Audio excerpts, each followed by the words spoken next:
And it involves listening. And sometimes all we have to do is just lay back in a comfortable place and listen to the voices, the sounds that we've carefully curated into our co-created reality right now. So I invite you to come find a place that's comfortable, especially if it's one I brought that I'm happy to share. I'm a filmmaker. Yeah.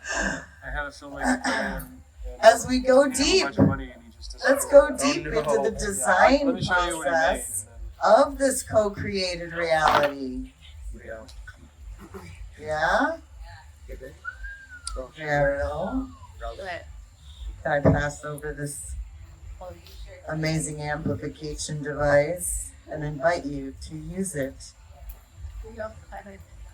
I will.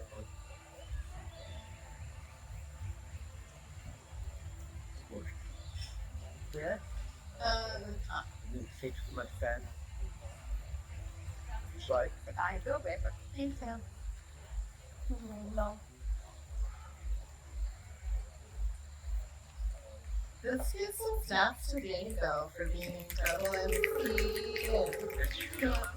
MC. What a hero. really fat. Best. Done. I actually stepped out as a hero. Just from back, so I'm trying to work from. I don't know, I was really supposed to be a child. But I think you know your family mold with the mold that you played in your family system. So, don't say homework to Euro. hero slash best anyway. Yep. Okay, everyone can hear my voice. Staff, if you can hear my voice, please. If you can hear the Earth stage, you are invited to this conversation in this moment. Thank you all for being here. You are. It takes a lot of work these days. I love it. If you all would let me know who's feeling tired, raise your hand if you're feeling tired. 1, 2, 3, 4, 5, 6. That's kind of like more than half of us. So I'm going to recommend that we actually do a little breathing together. And this breath is called yogic coffee. Anybody down for that? Yeah. We're down for Fill my yogic cup. coffee. I like cupping that, so. This is a really fun breathing exercise. If you know that you get dizzy when you do breath work, just take care of yourself. It's hot, but this is simple and easy and you can stop at any time. What's going to help is having a straight spine, erect, not rigid, just some space in your chest in order to be able to breathe. Yep. So friends, we're going to upregulate our nervous system. Our nervous system has a couple of different functions, basically up and down. And when we want more energy, we can breathe in. And in again. And let it go. We're actually going to go down in order to go up. Let's do that again. In, out. One more time. In.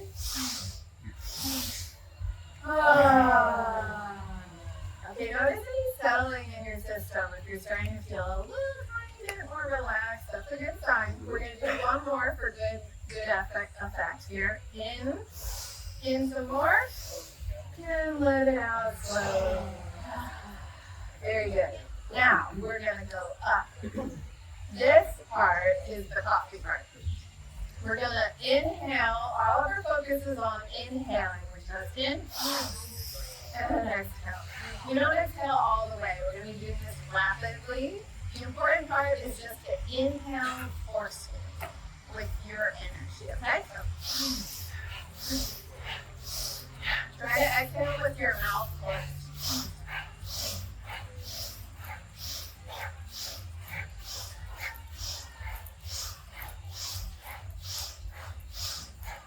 One more. We're going to rest for a second. That was one cycle.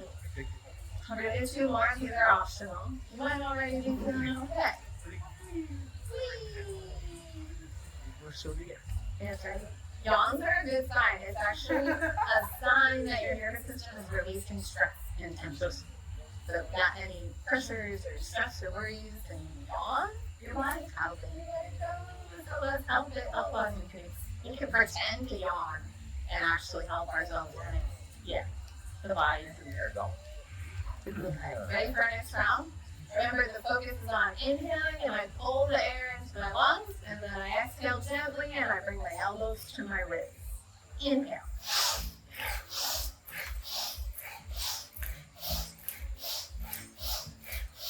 Good.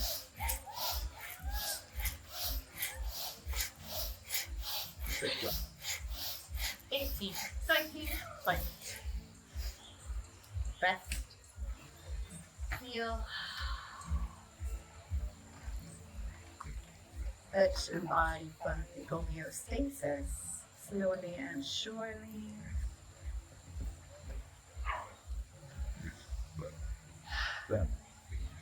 Ready for the third round? Okay.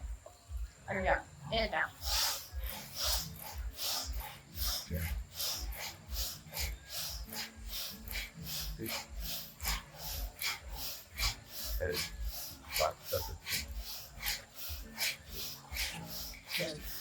And alright.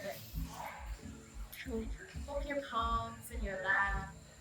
Receive life force energy flowing in.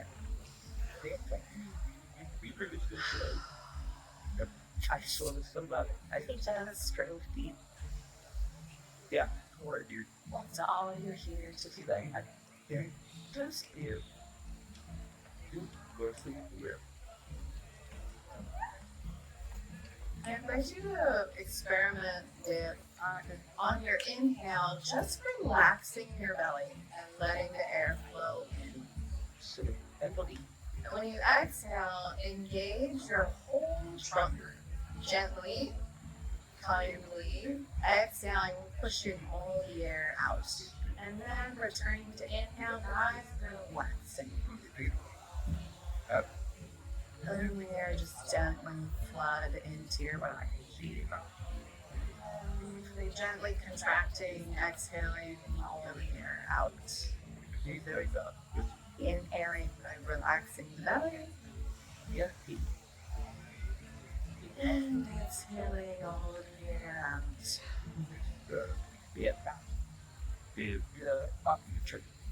Who's feeling super blasted open, grateful to be here? Bliss, bliss, bliss. We are Bliss Burn. Thank you all for being here. I am Veronica Anderson, and I'd like you to ask for more technical. I love it. I was years ago at Jason. If I say you couldn't, it would be this pocket. Yeah, you up.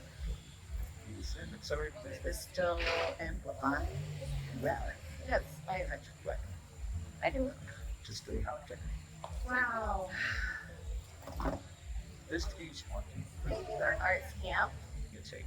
for hosting this space, where we're going to talk about peace design for a new earth.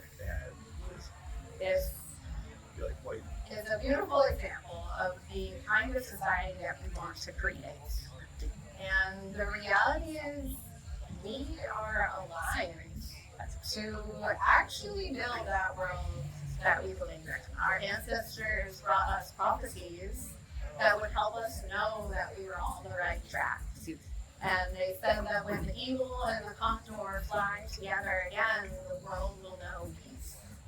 And the eagle is the totem animal of the north. The northern lands are Yala, the Turtle Island, which we call America. And I come from the north, I'm people, and I bring the medicine of the people of the Indian side who lived on lands significant where I was raised. And I come now to Central America, to Costa Rica, to the belly button of Turtle Island.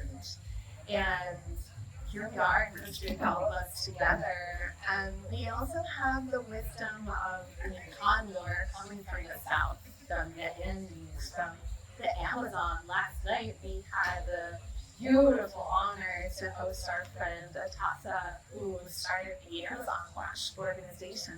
35 years ago brought the importance of the Amazon into our consciousness and helped us to see that this jungle is our Earth's heart. It's the part of our Earth's body that helps us all breathe and breathe. So that's the wisdom of the South. And we are here in Costa Rica, right in the middle, in the intersection of the union of North and South coming together. And this is a prophesied time of awakening of peace, that we will know peace.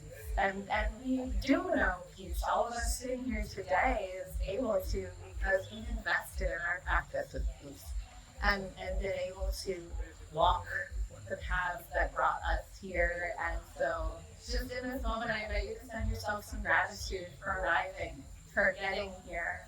We did it.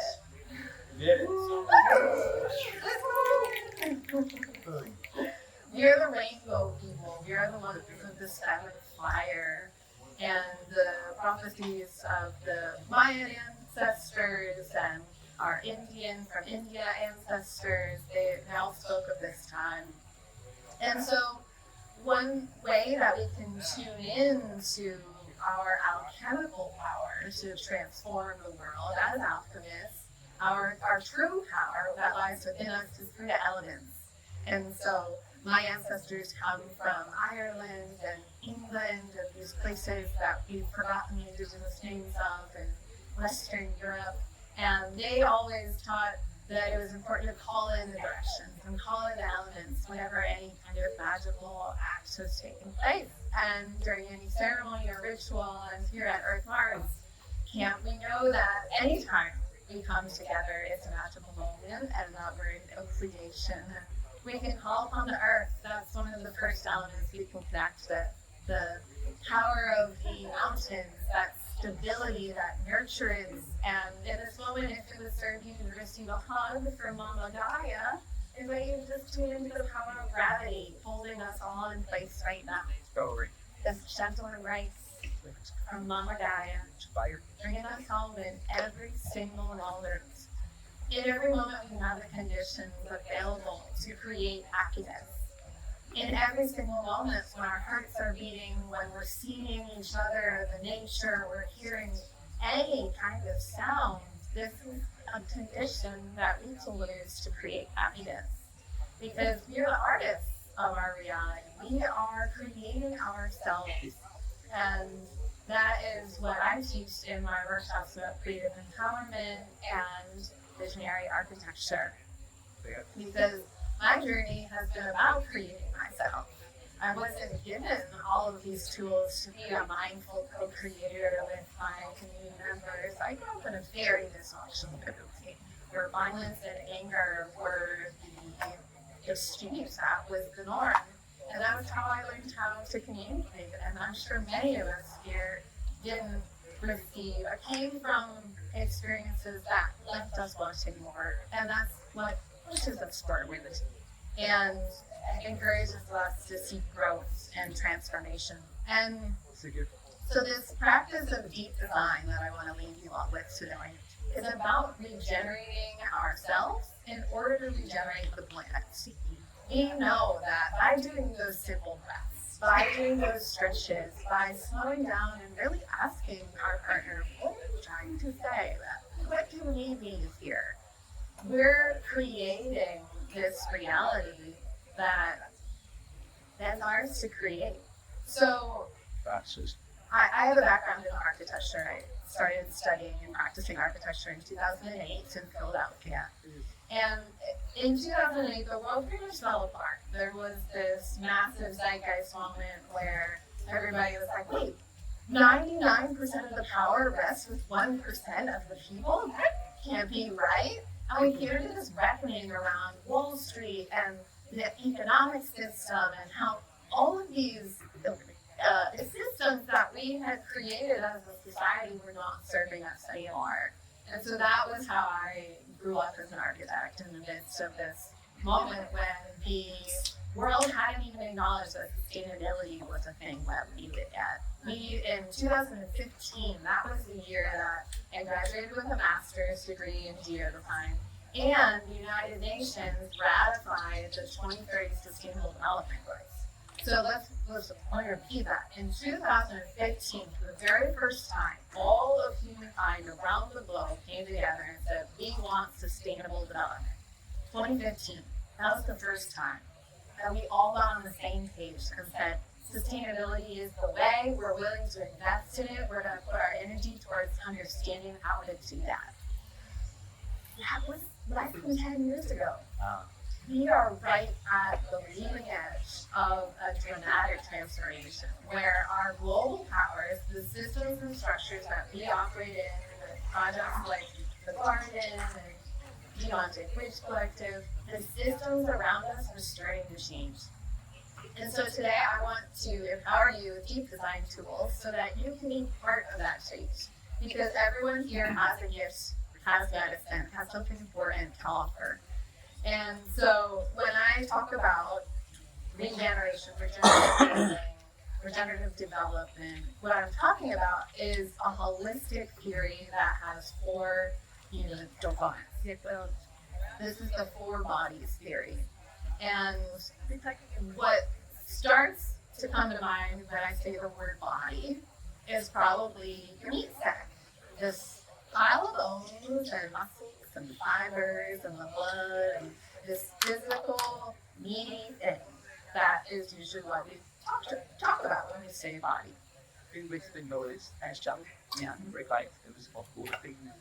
That's just one of our bodies. Our physical body is a level in which we are operating with material reality, and that's how we design and create in a physical sense.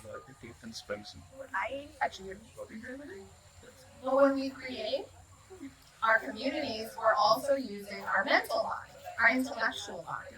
So that's the second part of the theory of the 4 bodies, physical and intellectual. So the intellectual body includes all of our thoughts, our concepts, our dreams, our ideals, our values.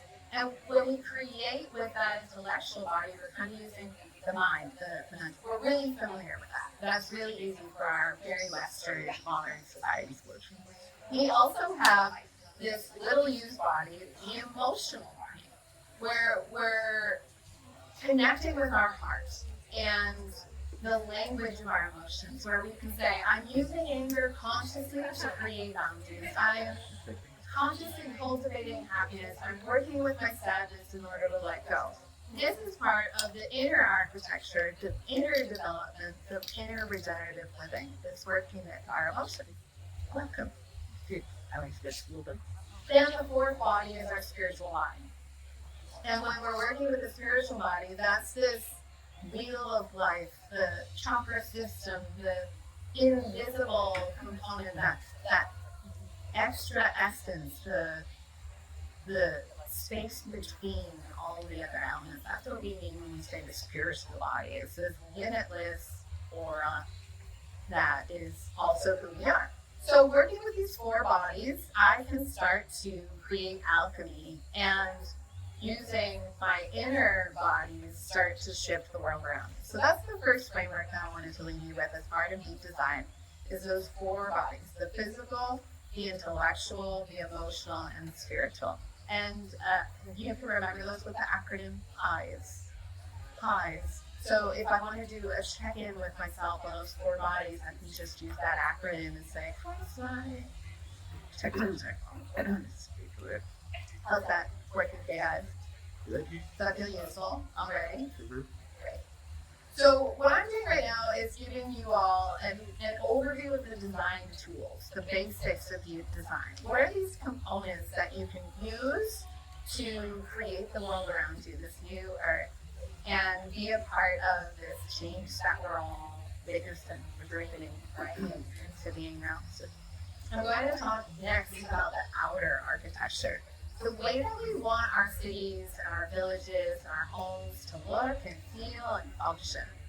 And then we're going to dive into the inner architecture. Who do we need to be as a civilization, as a society, in order to make it possible to manifest those communities? Right? That's the layout right now. You see what? So,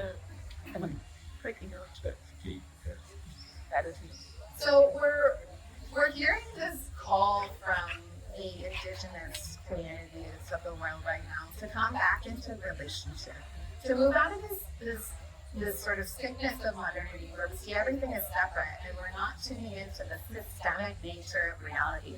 Our indigenous relatives are reminding us to come into relationship with each other, with the earth, and with ourselves. So that's part of our power, is to heal ourselves. And so who here has done shadow work or trauma healing or any kind of spiritual, personal energy development?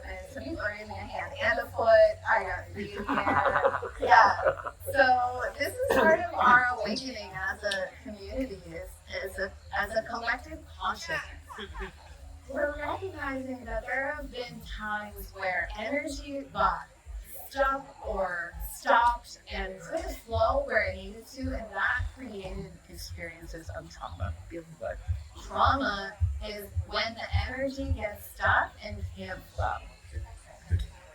This happens at an individual level, it happens at a collective level, and it even happens at a galactic level. When cosmic systems and solar systems bump into each other, trauma happens at an astrological level. This is science, folks.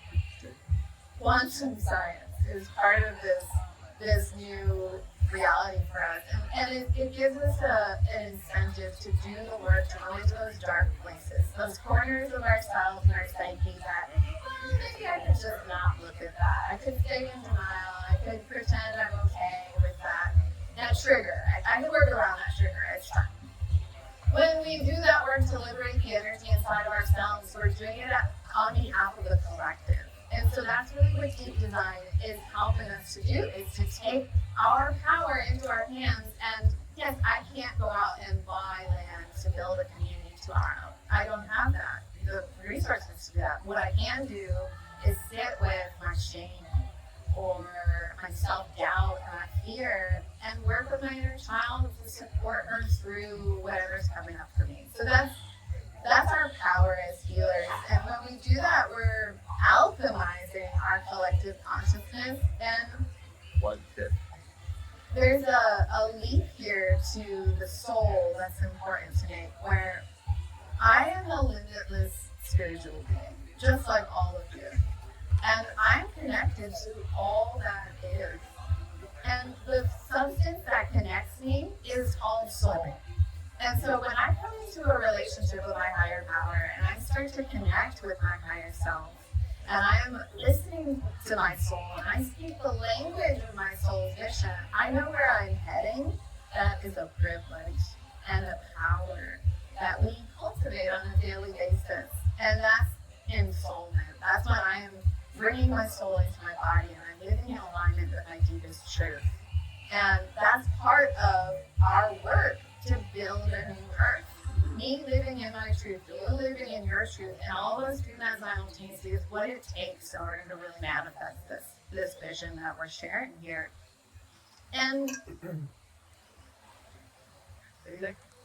how do I do that? How do I sit with those deep, dark places in me that I'd rather avoid? When it takes us mindfulness, a loving kindness towards ourselves, a willingness to be our own best friend. And so that's part of this inner architecture piece. That's how I can create a sense of safety in myself, the ability to be present in the moment with non-judgment, with acceptance. So these are all practices that in our communities we are cultivating, in ourselves, in our families we are cultivating. I really want to celebrate that. I know all of you here are doing some kind of work to create the energy of mindfulness in your lives, and I just want to encourage you to keep investing in that practice, because the power of your presence is what it will take for us to manifest this new reality. Of course, my own And so, what does this reality look like? How do we want our new Earth to function? Why are we calling it a new Earth even? Isn't this Earth perfect and good? We do need to be careful about colonizing language when we talk about the new Earth. We're not trying to say that the one that we have isn't good. We love the Earth that we have. And we're supporting the evolution of her planetary systems that we're a part of. So that's what's happening here at this outer architecture level. Let me get a show of hands here. Who is an architect, has worked in architecture, is a builder? It's just a few of us. Awesome. Who, raise your hand if you would like to steward land at some point, be a guardian of land if you're not already. Like to help cultivate. Okay, so pretty much all of us. Yeah.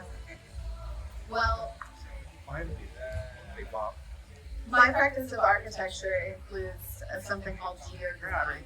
Geodesign is the use of geospatial technology, geographic view creation system. So math. Geo means Earth. And when I say spatial, I'm looking at data about the land. And one of the things that we can do with technology like this is actually listen to the land.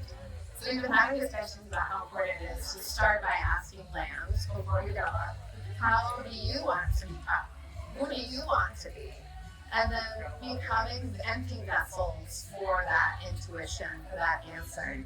And that's always the first step when we're developing outer architecture, is to slow down and listen. And so you can see why I already spoke about mindfulness, because I can't slow down if I'm constantly rushing. If I don't have a practice of pausing, of consciously slowing my breath and my pulse, of letting my body really ground into the present moment, I'm not going to be able to listen to the land and feel the object as sustainable and in harmony and alignment with the place where I am. So we need this new way of seeing, where we're able to see humans and nature as part of one system.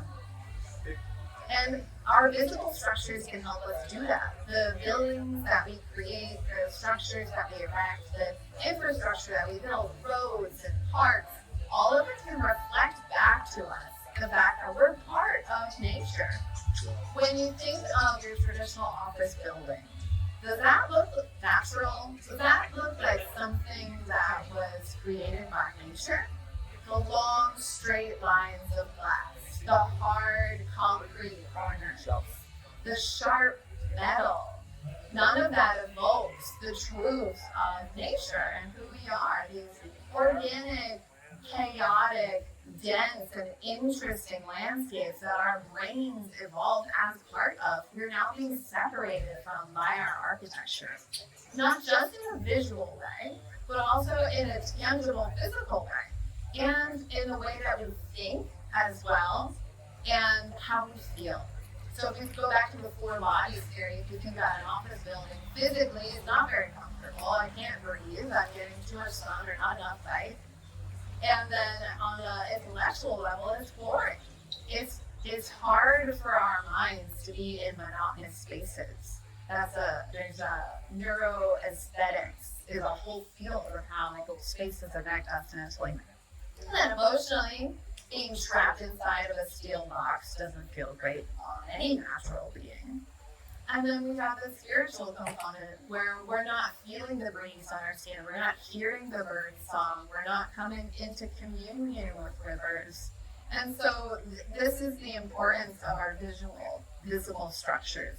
And then of course we have invisible structures too, which are the social components of architecture, which we'll talk about. But my practice of deep design has become very much about ecofeminism and bringing the feminine voice into the creation of our cities and places. Because this is a sad fact. Unfortunately, not because I don't love men, but because we need balance in our world. 85% of architects are men. In the world today, it's literally built by men for men, and there's nothing wrong with the masculine. But the feminine has a different perspective, and it hasn't been included in the way that we live. It's taken. You're welcome. Please, Straya. You're so welcome to this podcast. Yeah, of course. I love. So we're bringing back the mother.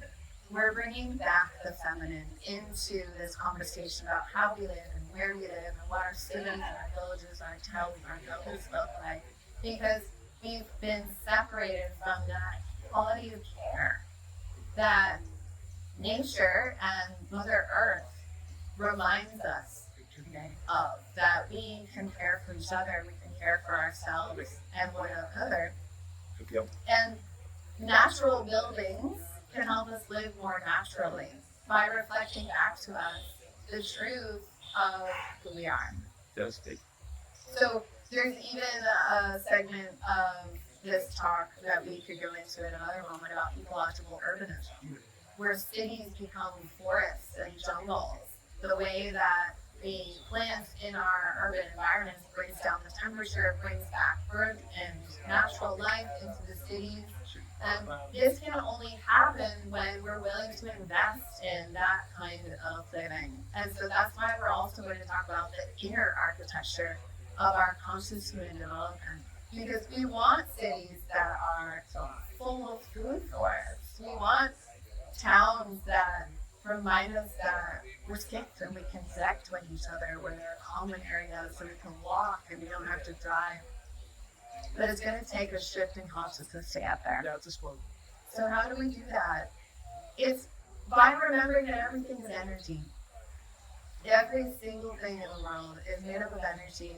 And bringing back this balance of the feminine starts with each and every one of us, because every body has feminine and masculine energy. That's how our energy systems work. Our toroidal energy field has a negative pole and a positive pole. And negative and positive are just synonyms for feminine and masculine. Or we can even use lines and circles. I like to think about the masculine as a line and the feminine as a circle. And those qualities can help us start to dissect what is energy and how do I work with it. So going down to basics, a line has an ending and a beginning. It has one direction. And that helps us to achieve things and accomplish our goals. And we can also build straight up with lines. We need lines. They're important. Circles embrace. They bring us together. We're in a circle right now and we feel connected because of that. That's that feminine quality of care. That's that nurturance. That's bringing everyone to this table around the central value. And we need more circles in our architecture, in our spaces. We need more curves, more softness. Our animal bodies are curves. There is very little straightness about a human form. And in nature, crystals and minerals are some of the only formations that demonstrate 90-degree angles. And those take billions of years to form, or hundreds of thousands of years to form. It's a type of geometry that's not right for our everyday lives. We need these curves and this softness in order to connect with our true nature. And that's what the feminine wisdom tells us. And when we balance that ability in ourselves to be soft, to be present, to be kind and gentle and compassionate with ourselves, then we're able to offer that to others and the earth. And so that's part of the shift that we're creating with deep design, by being soft and gentle and feeding the feminine first in us, by slowing down and resting instead of making that extra deliverable, instead of going that extra mile for your neighbor, saying, I actually need this time for myself, and investing in ourselves. So that's part of the way that we create this resilient, regenerative inner architecture. That's our service to the planet. We're doing that for each other. Taking care of ourselves is how we take care of each other and our planet. How big comes to telling? So we can go into sacred geometry as well as part of this conversation of the external architecture, the outer systems that we're manifesting. But I'd like to skip forward a little bit into the inner architecture component. There's a piece of my work which is about using technology, as I mentioned, and so it's worth talking a little bit about decentralized technology and the importance of Web3 and AI used in a conscious co-creation manner. I really believe that we're not going to get anywhere without figuring out a way to utilize decentralized technologies, that very much is the next level of our work together. So, just a word on that before we move forward. And we're so sorry. We thought this was the breakup workshop relationship. Was it yeah? But it's Thanks for it's amazing. It's at 6 o'clock. We got some good. That's at 6 o'clock over there. Oh, 6. 6 o'clock. Got moved back. These are Jim. Ah, okay. So everything is Jim. Yeah, something. Any chat. Hey, well, for you. yeah. Sure. What was this? So we want to become the change that we wish to see in the world. Yeah. And this is really about self-belief. Down, it goes far down there in the river. And that's the inner architecture that we've been discussing. The way that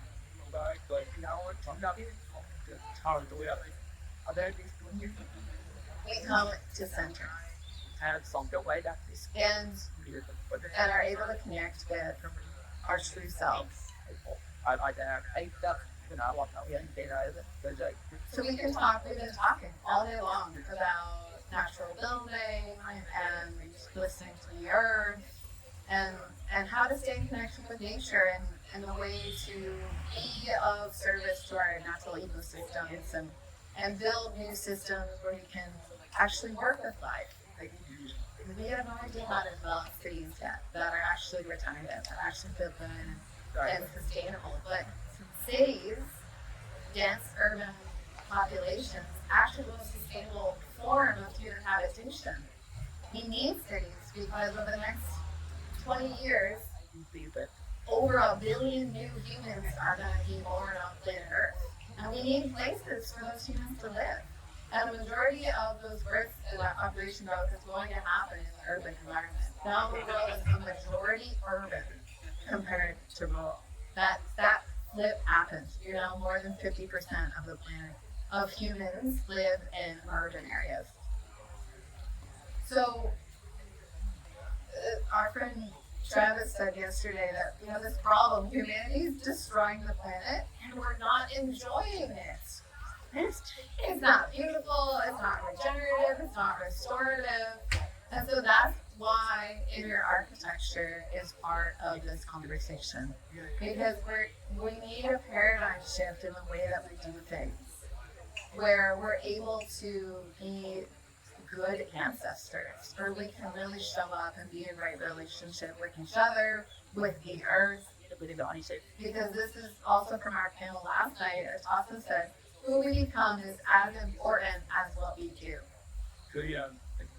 What we do is just one part of it. It's who we become. That's the other part of it as well. So we can talk all day long about technology and regenerative master planning and how to design energy and water infrastructure and build roads and use materials that are supportive for the human body. But if we aren't part of a community that consciously is willing to invest in those things, if we're not as a society consciously connected with the importance of doing that restoration work, it's not going to happen. So there's a lot that we can do right now to invest in our inner architectures and contribute to the movement around us. And so that's the final part that we're going to talk about here, and then we'll have a little time for discussion as well. So if you've been feeling questions bubbling, write them down, stick around, and stick with me because we're going to the deepest part of it all right now. This is the 0 point. This is the quantum void that lives inside your body as a reference point between your 3rd and 4th chakra. So this is like right in the solar plexus, just above. It's at the base of the heart. And this is the place through which you can access all that is. This is the very center point, not just of your body. If you want to close your eyes and touch it, you can just breathe and listen to it. Connect with this place of your body while I speak. Through this place, you are accessing the very center of your body. It's your physical body and also your spiritual body. This is the very center of not just you, but the entire universe. The whole cosmos revolves around this point that you're touching right now. Nothing exists outside of you. Everything that you see is a reflection of what is inside of you. All that is dwells within you. Everything outside of that is an illusion, a reflection of this truth, this ultimate light, this ultimate presence that's within you at all times, that has always been within you, that can never leave you, that will always be there for you. So, feel that.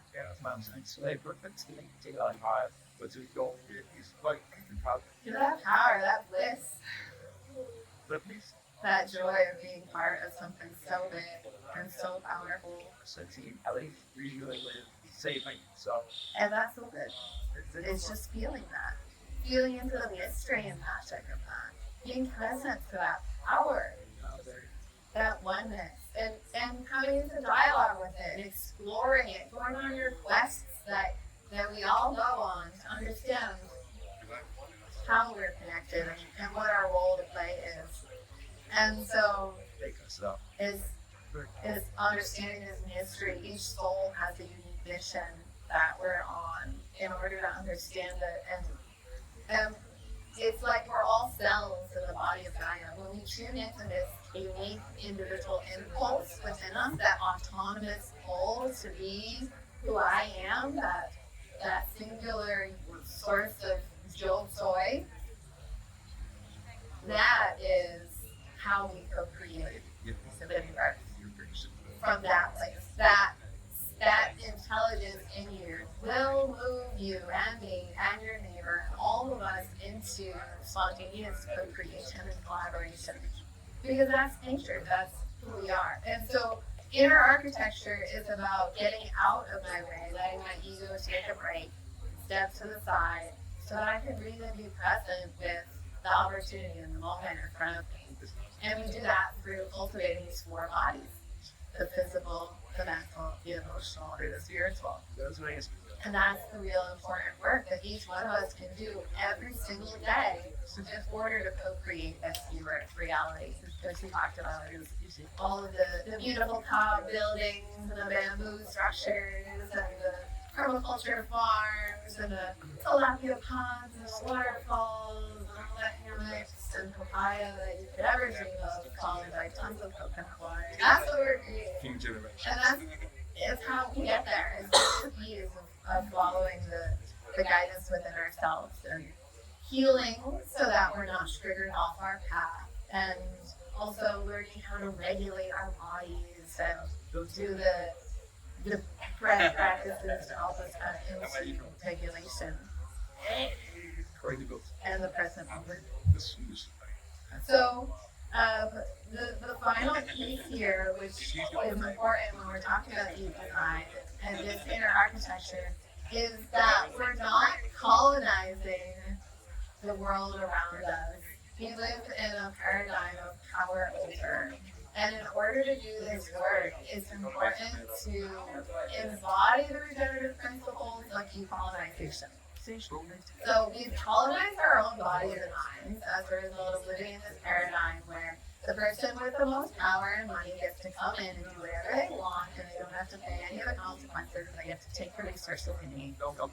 And this is happening all around the world to this day, because it's who they've been. It's the habit of humanity to just take and extract and not give back and not respect what's already there, what's already here. So when we awaken our own hearts, when we listen to the deep space within us, that 0 point, we tune into our soul's mission, we are no longer colonizing ourselves. We're listening to the truth of Earth manifesting in me, her child. We are all connected to the earth. We all have natural wisdom, and the majority of our task here in this lifetime is to unlock that wisdom, to get out of the way so that it can flow. And to be these sovereign co-creators, where we're using the technologies of our ancestors, the natural building, the nonviolent communication, the mindfulness, and the technologies of our current generation of decentralized technology, blockchain, of artificial intelligence, of geospatial technologies. And we're coming and weaving all of that together and always doing so from the lens of self-love and self-care and holding ourselves in the gentle palm of the present moment. And when we do that, the last word I want to leave you with today, that's a new offering perhaps, is the word synarchy. Who here has heard the word synarchy? Raise your hand if that is not a good term for this. Yes, synarchy, synarchists. Welcome. So, this new earth paradigm that we're talking about, it's not a matriarchy. We don't just want to put women in power again. And it's certainly not a patriarchy, because we tried that, and it's not really working very well right now. So what is it? We want something that balances and brings together all the polarities, all the energies. It's synarchy.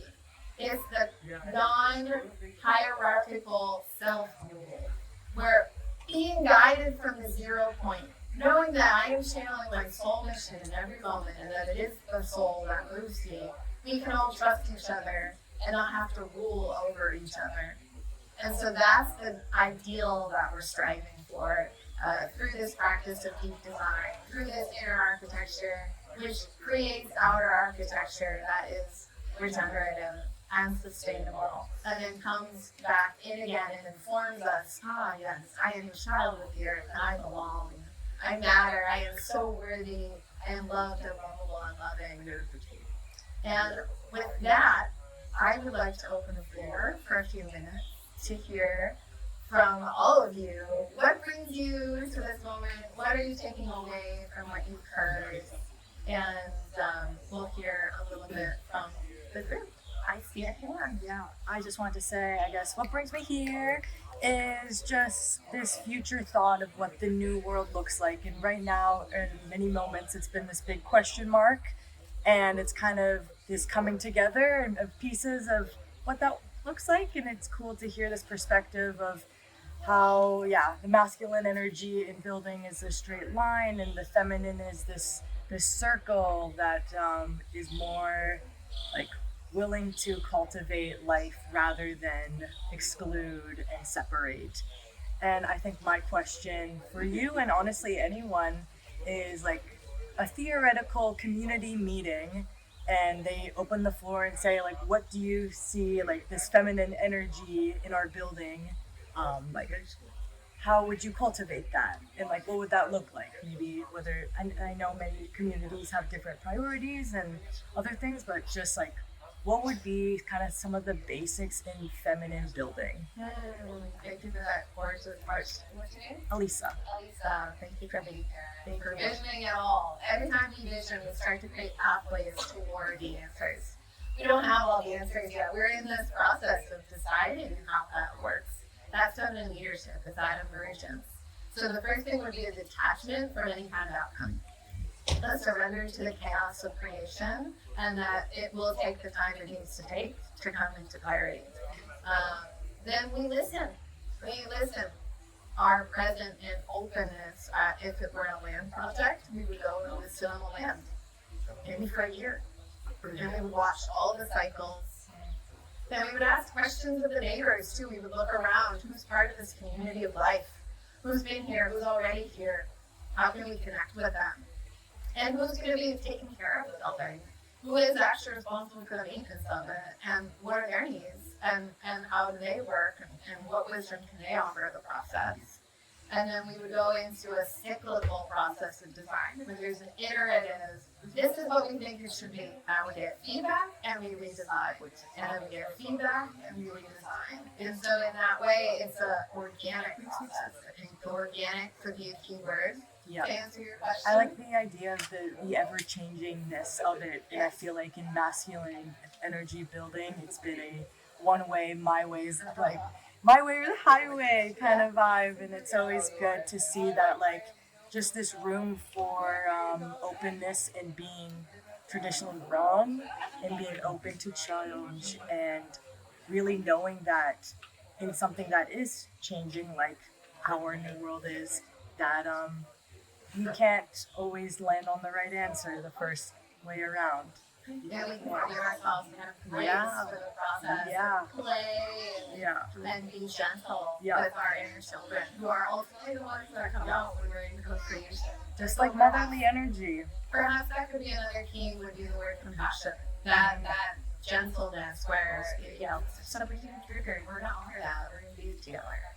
So that's a feminine process of creation. Where we don't sacrifice our well-being and our common good just because we have a deadline. Just because this meeting was supposed to be over 10 minutes ago. We can stop and listen. And the team meetings that I lead, we actually give ourselves a lot of space to ground with that beginning, a lot of space to check in, and we always allow people to share what's on their heart. Like when the fires in Hawaii were happening, people were really shaken up on our team, and so we had to spend time processing that together. And letting that be part of the process is an important part of the feminine component. If we're emotional beings, we honor the emotions and work with them consciously, and that takes leadership, because we're not all emotionally mature. That's for sure. We have grown up in a society that is pretty dysfunctional emotionally, and so bringing that intelligence into the conversation is part of the feminine wisdom. That's beautiful. I don't mean to take too much more time. It definitely comes to mind of like in the feminine energy, realizing and having a greater awareness of everyone's flow. And like for my flow, I love to be a grounding presence and recognize like, hey, in your flow, if you want to do this, like go for it, whatever. Rather than I've noticed in more of a masculine energy where I feel like it's more abrupt and it's more abrasive. Like you don't match my flow, then like you're not in the picture kind of thing. Whereas I'm a lot more giving with my flow, but also I can respect my boundary, and I can also respect multiple people's flow at once. Yes, I know you just described synergy perfectly. Okay, We're all amazing. flowing together in our centers with our boundaries, not depending on other people. We're not doing codependence. We're like, you just take care of my needs, and I don't have to worry about my. We're centered and aligned, so that's what allows us to co-create openly here at this meeting. Cool. Thanks for asking. Yes, thank you so much. Thanks for participating. Pleasure. To express my gratitude really upset. And also the peace of mind we gave from it. Great. Really nice to see and feel and know also that because it's a similar and relishing topic and philosophy that moves me personally. Otherwise, the only thing I wish for or aim to invite everybody is just to be also dealing with space with architecture as with a conscious state from about spiritual architecture. It's getting rather conservative, all extending all its structures inside of the ring, like our body. That's right. And because there was also around here on the other side of the world, it's so beautiful to see people who are the same wishes or the same group. How can they connect stronger, unite stronger globally, to really show force towards all systemic people in that end, not yet are afraid of losing their jobs and whatever systems emerging as far as and still trying to be preserved by fear. And that's my biggest question. But there's no answer, I guess. But that's How can we have more love? Is that the question? No, together we are strong. Yes. But there is no right or wrong. So just we just need to spread the word and be that. I feel you. Right? I have an understanding. It's about biomimicry, where we're humans, we are biological beings, we are nature. And biomimicry is about mimicking nature. We practice copying what nature does, because she's 3.8 billion years old and we don't have any better teacher just than that. And so think about ants and bees and schools of fish and mycelial networks. These are collective consciousnesses. This is a system of consciousness where there is individuality and diversity, but there's a collectiveness, there's a coherence, there's an use technology to mimic nature in this way. And this is where artificial intelligence and blockchain and decentralized technologies come into play, because we become able now to visualize ourselves as a hive mind, as a collective consciousness using these technologies. And so there really is an important need for togetherness at a global scale immediately. And that's actually a project I've been working on for the last 3 years at the Sustainable Research Institute. And we call it's the dashboard, like a Fitbit for Mother Earth, where we can look at what's our status with the carbon. How is reforestation going? Where are projects happening that lessons are being learned that everybody needs to know about? How do we disseminate that wisdom? And where are we at on our goals? Yesterday we heard from Atasa that our systems can't see life. And if we want new systems, we need to change the goals. And so remember I was talking about in 2015, the Sustainable Development Goals were signed at the United Nations global scale. Those are our first collective goals for sustainable development. What policy? I love blockchain. I think that's a really important technology to explore. Yeah, I know enough to be dangerous. I'm good on it. These become the policy that they tell me. Yeah. Yeah, really appreciated your points, like with smart bodies, that makes a lot of sense. And to answer your question, I think the legislation right now is not working because there are too many agendas involved. So people fuck up, and there is too many people that, including myself, like I like them and I want to collaborate, but it's not pure. Their intention is not pure. And when we go back to nature, we'll find that, and when we're in spaces like that or in the Amazon, and we meet people who have not otherwise been gentrified yet, or like many of us had the pleasure or luck to really work with these communities, then we see how you work together when there is no other added agenda except like the survival and well-being of the community at its core. And so that brings me to these 2 points, like you just said, like mimicking nature. I don't think we need to mimic nature. I think we can just, like, in a city where there's nothing else, by all means, green spaces and so on. But we don't need to mimic, we can just see what is there and work immediately on preservation, which will then turn into like more nature, so like whatever nature God is there. And so your point where you said like the cities are our future and that's where we build up, also technology you mentioned, from that standpoint on the capitalism makes sense. But from when we really go take a step back to Earth, there could be possibilities to really live off the land. Like for 4 seasons in Europe, it's different. Like you have to acknowledge, but there is so much like education around it to be done that I don't think we currently have like the use for the technology that you mentioned to really get to the point where we can implement it at a scale where people really could maybe also move out of cities, because I think a lot of the disease that is caused is directly caused by the cities and the pressure that is there for people to compete and like kind of play that game that is happening within the cities. Whereas as soon as you step out, and that's what's happening with people from the global north traveling down to Latin America, feeling that ease, that lightness, that not having a full schedule. So that's what we want, right? So then for me it's more like how do we bring that what we want, like that ease and lightness in a combination of nature that is already given in every country. That's bad. Yes. Yes. I feel that aligning with our personal centers will help us to be liberated from the ego that drives all of these agendas, which ultimately creates capitalism and the excessive need to satisfy and healing our trauma responses. I think capitalism is a trauma response. Collectively, we are just so scared of scarcity. We have thousands and thousands of years of fear built up from storms and droughts and plagues in our DNA holds the fear of our ancestors who really had to struggle in order to survive. And capitalism is a remnant of that, where we're just piling up resources over here for a few people just in case. That's a fragment, that's a remnant. And we get to this. Yes. I love you guys. I could talk on all this forever. Thank you for coming and hearing this beautiful thing. I'm sorry I was late. One thing that really strikes to me is that I think about how we got here. Why do we have these systems? What is divine, feminine and sacred masculine, and what is this new earth and this beautiful age of Aquarius that we're all coming to? What does this all mean, you know? And I look at it this way, is that for as far as recorded history as we've been told, we've been in survival mode. We've been in survival mode. What's a product of survival mode? You know, separatism, force, domination, scarcity. Thank you. Why are we in such a scarcity mindset? Because our ancestors have been fighting each other and clawing over each other during some great reset or whatever the hell happened all of this time.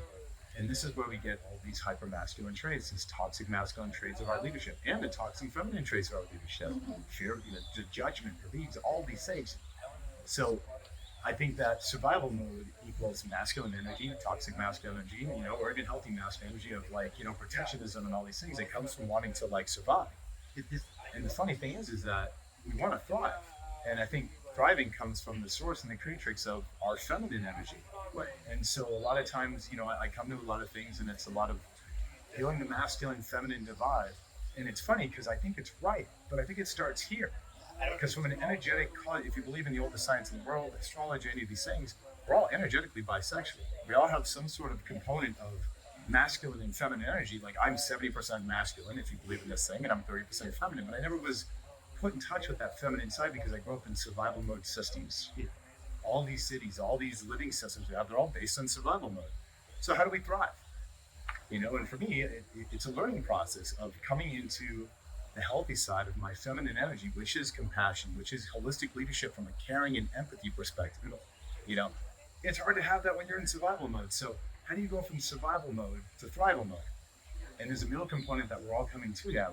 And that's the balance of these, you know, sacred masculine, divine feminine energies into a state of revival.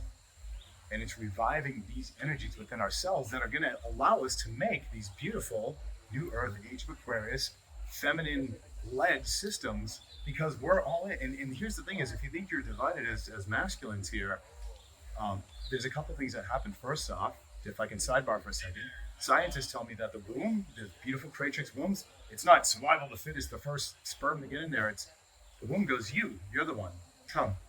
That's what science is telling us now, so that's interesting. Number two, we're all the same genetic material until the chromosome thing comes into play, which is why your parts are on the inside and my parts on the outside. Essentially, we've, as masculines, we've given up our ability to create life in order to hold space, to have extra strength to hold space, right?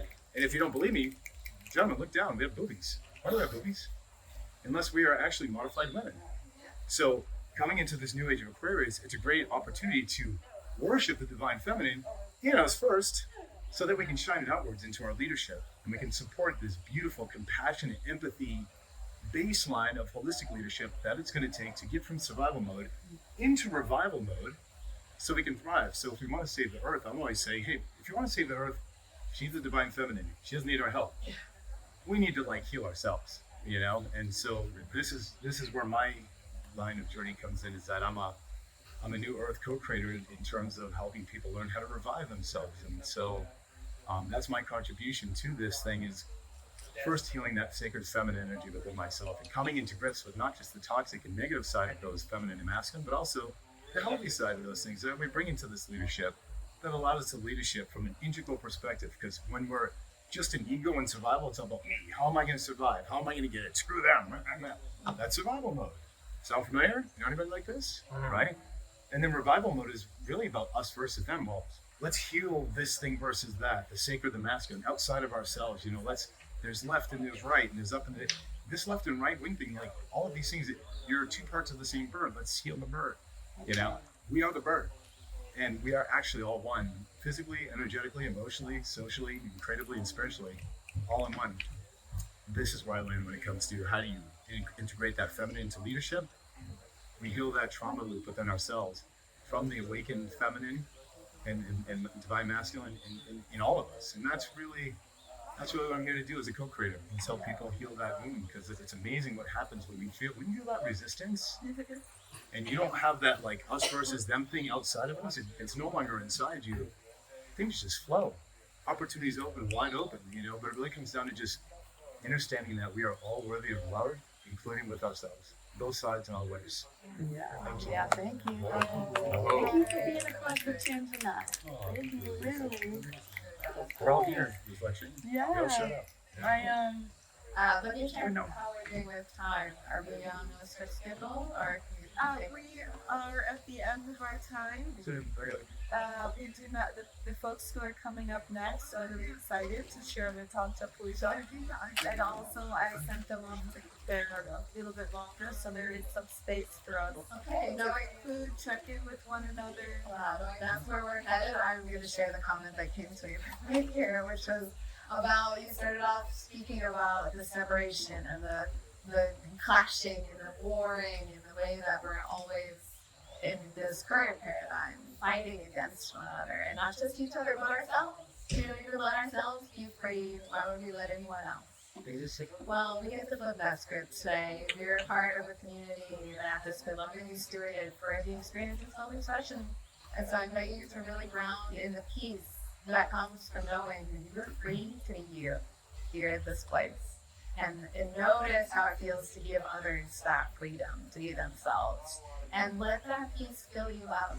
And let it bubble up as little love bubbles that blossom from your heart and fall on the path that you walk through the world. And share this with others who are also asking, what are you children with mother? Don't tell me anymore. Or we'll be on that journey together, and they'll come up to me and say hi, good from us. I would love to connect with all of you, and welcome to our guys camp. And yeah, we are segueing into the Tantra Puja, which is all about bringing in union, as Vic really pushed us into. And maybe we can do a check-in with Vic's system here. We have to establish a time limit. But Some people walked up to me and read about. yeah. Would you like to take the mic, or I could show you a quick little thing if you guys are interested. Yeah. please? Yeah, take the start. Oh, There is a little bit of longitudinal. careful. Did you Talk to me at some point. I want to remember to talk to you. Because I had something I wanted to say about your thoughts about local to systemic. Yeah, I heard you. Okay. So that's nice. You choose that. Do you come to we're gonna do like a check-in. Yeah, I And mean, you're like, come on, let's do it. yeah, that. You still get guidance to me, but just here. All right. So, coming around, you're going to see a little card. And what that is, it's what I call the World Solves Holistic Wellness Game, where everybody plays wins. It's a holistic self-checking game, and it basically is a way to gamify ways to check in with ourselves. So raise your hand if you've ever been taught how to be happy. If you ever went to a class, like, here's what you need specifically to be happy, raise your hand. There's one, there's two. Okay. It's not that common, you know? Notice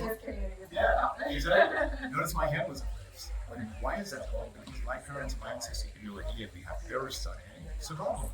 So what came through one day was, after 3 years in Zelda's, that there's actually 6 things in us that we control ourselves, that hold our happiness up on the inside. There's kind of 6 pillars of holistic wellness. If you look in the back of the chart, let's start with the red circle. And the first one's physical wellness. And then it goes on to emotional wellness, social wellness, and sexual wellness, and great wellness, and spiritual wellness. So here's how the games play. And we can run around if you like. But basically, we take turns, we do it for ourselves, which I do like a couple of times a day. When we take turns in groups, it's a great way to learn how to connect with strangers. It's a great way to restore the art of conversation. Like, we'll start with the physical wellness pillar, and then it's an intention-based exercise. So we all have goals, but if you reach your goals and you say, what's my physical intentions right now? Like, how do I want my body to feel? What do I want from my body? So for me, if I drop in my intention right now, I'll set my intention first. I'll go first. I'll say, well, I don't know, I'm second. I want to be clean, you know, I want to be fed, I want to be hydrated, but also as part of my physical wellness, I want to feel comfortable, I want to feel healthy, I want to feel secure in my environment. So then I say, okay, well, now I'm going to assign myself a number between 1 and 3. I can put a script on it too, right? So a 1 would mean that my physical wellness currently right now is below my intention. Or a 2 would be my physical wellness is at my intention, and a 3 would be my physical wellness is exceeding my intention. Well, what happens is we go through and we'll say a number and then we'll say why. And then at the end, after we go through all the pillars, we add it up, And I get to tell you exactly right now if you're in survival mode, revival mode, or thrival mode, and exactly where you're at in the pillars. If you think of these 6 pillars as the pieces that hold our happiness up on the inside. So we'll give it a shot. And I'll go first. So physical wellness, my intentions are pretty clear. I said that's what I'm thinking for. Those ways. Right now, I'm a thirsty too. That's what came to me now. I'm thirsty too. Here's why. I'm thirsty. Until I actually stopped talking, I didn't realize like I probably need some water. You know, so thank you so much. I'm a thirsty too. I'm at my intention because I feel as though I'm listening to my body messages right now in this moment. I feel like I'm in flow with all the information that's being provided. And I don't feel any pain in those where I feel like I'm at my intention, and then I say I'm complete, I pass on to the next person. So physical wellness, how you doing? I'm gonna any big sport is a lot of big fence with you. But you're happy to them. You got My intention physically is causing above. Yeah, I feel like a free. Like a little free. A little free. Yeah, I could be more relaxed. But I am full of vitality because physically I feel like I could shed running, setting, jump. So, Because that's big done. nice up, between. Complete. Okay, so that's physical wellness. Go next one, emotional wellness. Setting my intentions. What is emotional wellness to me? Emotions are energy in motion. We are vibrations. We transmit frequencies. What makes us cool and human? We get to choose the frequencies we transmit. I'll make this bold. And whatever we transmit comes back to us multiplied. So for me, that's my emotional wellness. It's not about do I feel good or do you feel bad. It's do I feel? And do I give myself time and space, because emotions last clinically 90 seconds, to actually take that time after 90 seconds, look at that information and really, honor that. And then look at the information I might provide. Is that energy and flow? That's my emotional energy and flow. So lose my mind and come to my senses, because this thing's not really good. This isn't designed to be happy. This is designed to survive. Calm blood, watch out for sakes, angelic, don't be hurt, don't give in. And that's what this one does. This is where my truth is. I'm just going to take a moment. Here's my mind, my senses have ready. With that, wow, I'm activated too. Right? My energy is so activated. I'm moving so much energy right now, you guys, between myself and people with all you. Like, this land, I don't know if it's land, but I feel like super connected right now. I'm just like my nipples are hard. Like almost constant sound piercings. It's just the way it is right now. So I'm gonna change your check-in anytime, by the way. There's no really other rules to this. So I'm gonna say I'm energized too. I'm at where I want to be, because I just feel like I'm making much progress, and I feel good with that. Things. I would say the same. I'm also an activated too. I have been holding space for everyone. I haven't been holding as much space myself as I normally do. So when you ask that question, I have to take the space to go check the companionship. I have wow, can you feel a more space for myself? It's just good to hear myself right now. The power of just checking in is alive to me. Yeah. And by the way, this is like we talked about regeneration. This is a self-care regenerative framework, meaning that everything that you see here, if this resonates with you, that's now your modality. If you're a healer or a wounded healer like me, perfect. You can go out and actually make money on that if you want. I don't care what you do, so long as it's spread. That's my mission here. So going on to social wellness. Social wellness, what's my intention? So for me, I have this thing called the triple I social discount. Now talking about this? No, Okay, the triple I is 3 I's. This thing saved my life because I was such a people pleaser. I would just have tons of energy just sucked off and be like, let's hold on to space. It's so easy for me to face everybody's problems because I don't work on them. So the triple I social baseline came as a filter for me. And this is a challenge I actually roll out to you as well. It's 3 I's. It's inspiring, it's improving, and it's integrity. Right? So in my social field, I look for people who are inspiring right now to themselves and others, not yesterday, not tomorrow, right now, improving themselves right now and others, and have integrity with themselves right now and others. But before I ask that question of any of you, I have to ask that question of me. Social wellness starts with me first. If I'm not that, I can't attract them, right? So I don't really be social unless I'm in that space. Otherwise, I'm actually in myself and my side doing my work. But once I have that, then I say, okay, well, let me go down the last 10 contacts here from, go down the last 10 texts here from. And for each person, you can decide, is this person inspiring to me and others right now? And is this person have integrity with this? So I say, yeah, are they inspiring and truly do they have integrity? And sure enough, he just doesn't cut it. Now, it doesn't mean I cut people out. It means that my focus and your focus is the most important thing ever. This is the most valuable thing in your life. How what it on it was so good looking too. Thank you for that. So it's not that this person's bad or this person's good, and it's not forever. It's right now. Those triple I social baselines, those markers on that, and I'm going to shift my focus right now. Now, integrity is the toughest one for me. Not to go on a tangent on this one, especially integrity is a tough one because we just met. I don't believe that you. And in survival mode, survival system, masculine, toxic, feminine. So I'm not going to trust anybody until they show me who they are. I'm going to like the story. Yeah, and that's true, and that's okay. I've learned to come at it a different way. Because of this triple I social baseline, I'm not going to tell you that this is what you stop it. I'm not going to. We have no obligation on our former selves. So if you just did horrible things yesterday, you come at me today, and you look at like you're going to get a fair shake. Because we can't keep throwing people away. Healing has to start somewhere, restoring justice, all these things we talked about, right? So I come from a position of abundance of like, hey, I'm okay until you tell me you're not okay. You live there too until that has to be better. So that's my social wellness. So right now, I'm going to give myself a screaming 3 because look at you all. Look at you all. Social wellness, inspiring, improving, integrous, come on. Screaming 3. I'm complete. I can't talk anymore about it. Please come on. Yeah, this is all great. I'm soaring, exploding, expanding. Beautiful. All the charts. Off the charts 3. Yeah. Oh yeah. Just the lit campaign regime. Yeah, I think integrity is hard to do because that's actually the leading edge of our human knowledge. When we come into awareness of our values and then are living in integrity with those values, that's the next level. What comes after that is Chris consciousness. So, we're all really striving for that level of integrity here. And living in integrity, it also means living very alert for a time. Yeah. It takes I see we always get the updated when we're by the cells. And we get the downloads and by the cells and allows the cycle. integration, integrity, and care. Yeah. That's a t-shirt. So many things. Tell us about the yellow or Okay. orange. Yeah, well, so here's the thing is, isn't it funny how we don't talk about sexual wellness, Joe? Why?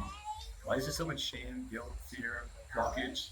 Because I Well, I feel why, because when you're in that climatic moment, there's never a time more naturally connected to your absolute source. You want to talk about manifestation time? Right in that moment, our divine feminine and sacred masculine come together and create a vibration of epic proportions, right? So let's embrace that. Maybe we don't want that power and ease and workers, sexual wellness, this is a funny thing from a holistic standpoint. Sexual wellness has absolutely nothing to do with anybody else.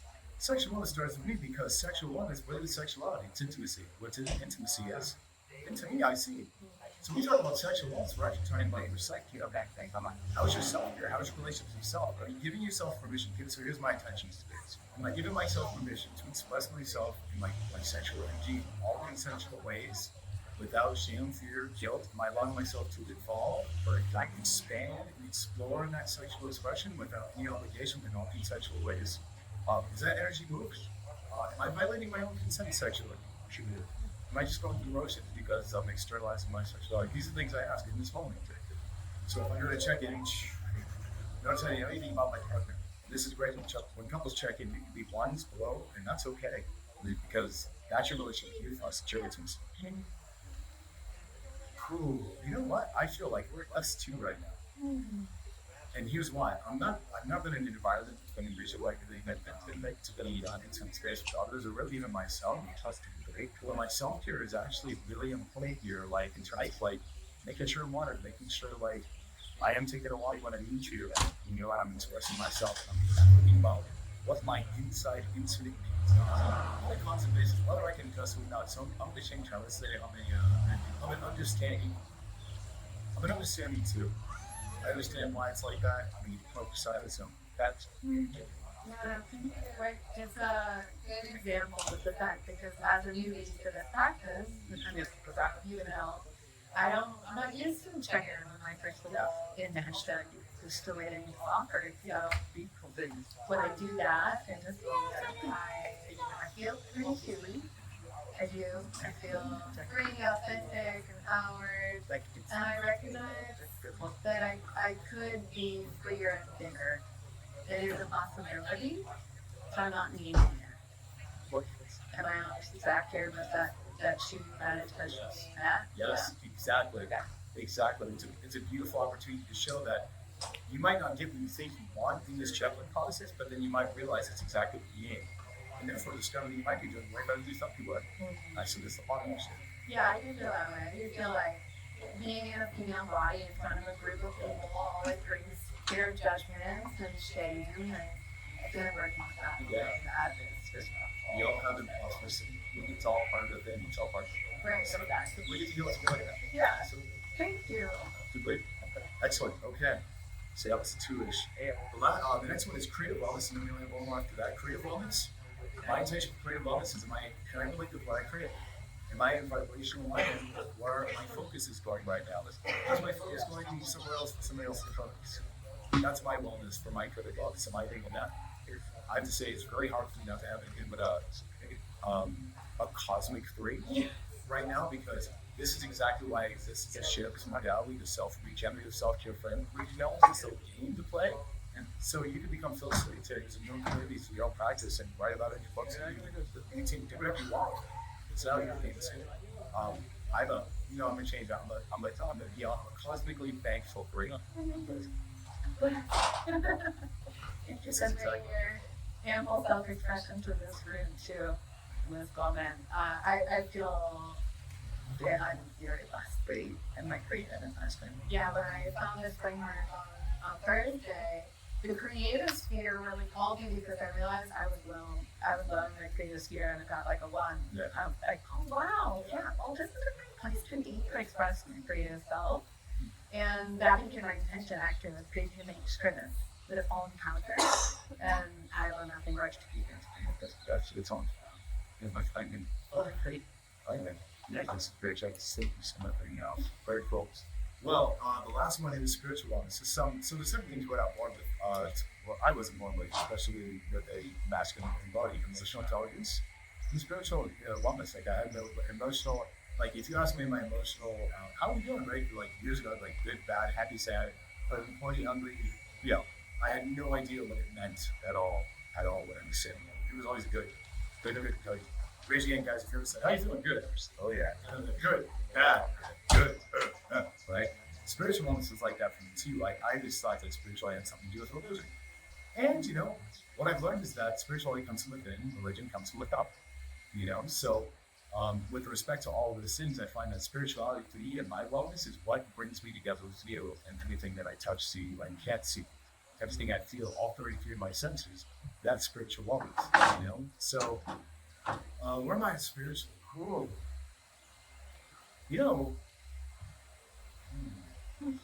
Right now I feel like I'm somewhere between 1 and 2. I'm just going to talk it out for a second because I feel obviously connected to them.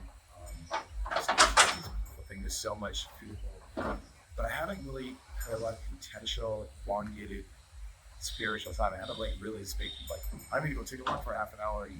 Guys, I haven't done that for 7 weeks now. I haven't had the space for it. So I think I'm wanting more in my spirituality. I want to have more connection with my ritual, my feminine flow, like reference. That's something that was done, so I don't know, build the chest, celebrate this fun. So I really crave that. I want that was mine so great you really feel you are, because that's when I'm feeling that love at a different street from your beautiful spiritual offering just by existing, just by giving us your sharing this sensitive love.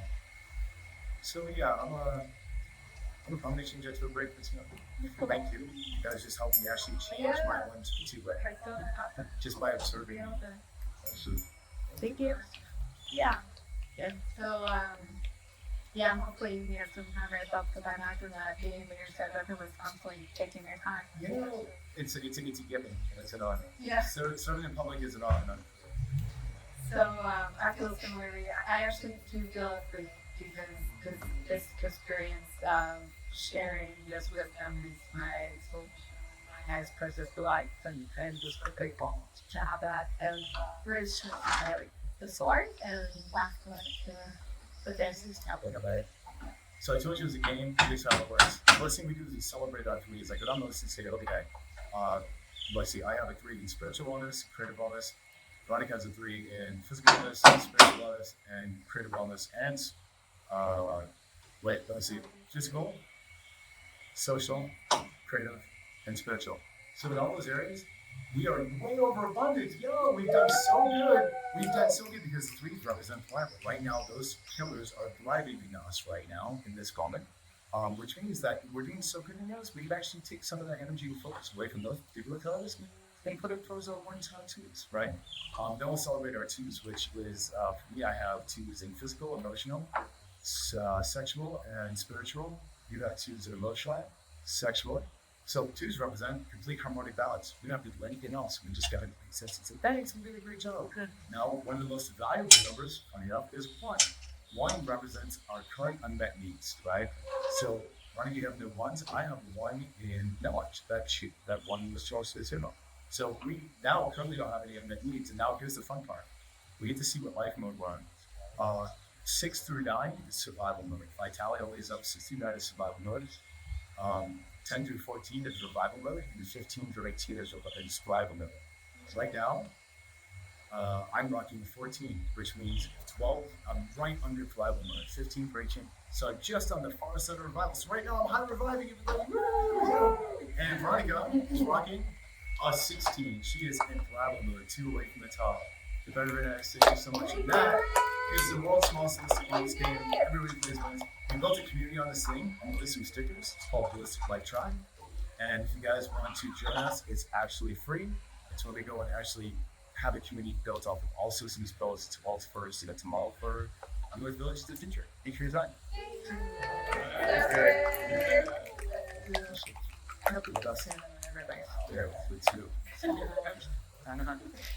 Okay, everybody, clap for yourselves. Thanks for being here. We've got a lot of magic happening here at our guys' camp, so we hope you stick around. So again, please come back on. Emily was a person that. Thank you so much for that. Thank you. Yeah. Thank you. I wanted That one is for you, right? Isn't that the one recording audio? That's Bobby's. Oh, Bobby's. Yeah. Oh, this one. Anytime. Come on. All right. Okay. Thank you I don't know all, where to put my everyone, stickers for right your now. deep dive into the design of wow, of our own inner work. It seemed. And supposed to be. Yeah. Yeah. White. Let's keep doing it. We are shifting into the sunset hour. So I want to invite you all. I know while you've been in this space, the weather has come and gone.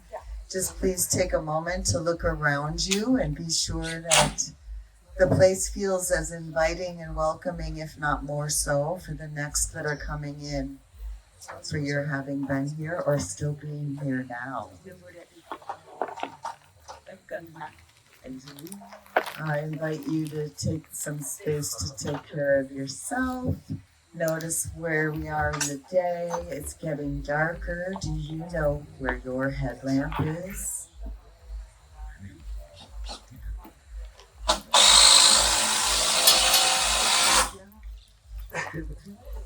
We have a art installation arriving here in the vicinity.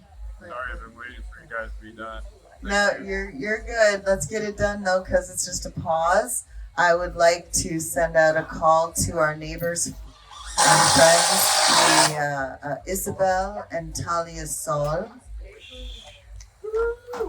There is a Tantra Puja that we are now preparing to enter into through this portal.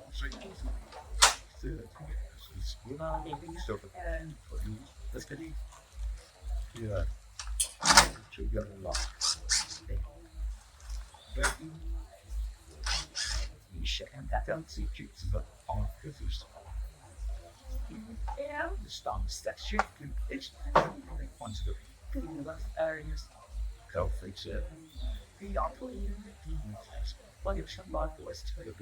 Like we should go there and how the second nice team at all. How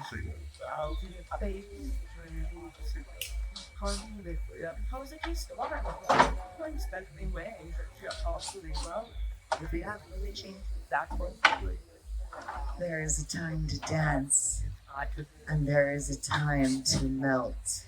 you could have To melt into our senses, to remember that as we care for the earth, and we are the earth, so too do we care for our bodies, and that our brothers and sisters, they too are children of the earth, and together we can take care of our bodies through the senses. I invite you, Talia Soul and Isabel, to take the mic, to take the stage, and to take us on our journey through this new portal.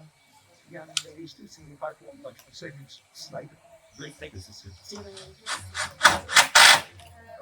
Yes, feelings of easy. I think I'm okay without it. And kind of all like there's slow. If you're staying for this upcoming workshop, That's yeah, it's right. we invite you to come closer for an inner circle. I like. Would you like this space? Then I eat it. Thank you. And you're so soon. No, the part I big talk to you.